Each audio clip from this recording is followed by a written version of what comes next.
সবাইকে, আশা করছি তোমরা অনেক ভালো আছো আর আমি অনেক ভালো আছি। গুড মর্নিং সবাইকে। আজকে কেকের ক্লাস কমপ্লিট করে পিসির বাড়ি চলে এসেছি কেক নিয়ে।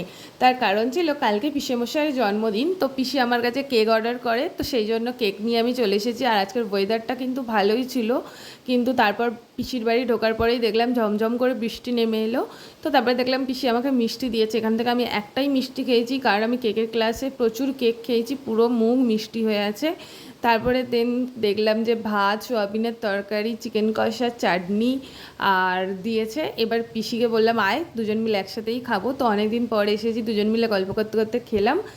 তারপরে আমি এখন পিসির বাড়ি থেকে বেরিয়ে পড়েছি। পিসি আমাকে অটোয় তুলতে এসেছে, তো এখন আমরা অটোয় করে চলে যাচ্ছি স্টেশনে। এই যে সোনারপুর স্টেশনে চলে এসেছি, আর কিছুক্ষণের মধ্যে ট্রেন ঢুকবে। আর বলতে বলতে দেখো ট্রেনও ঢুকে পড়েছে। তারপরে ট্রেনেতে সুন্দরভাবে পায়ে পা দিয়ে হাওয়া খেতে খেতে বাড়ি চলে এলাম। দেখা হচ্ছে নেক্সট মিনি ব্লগে।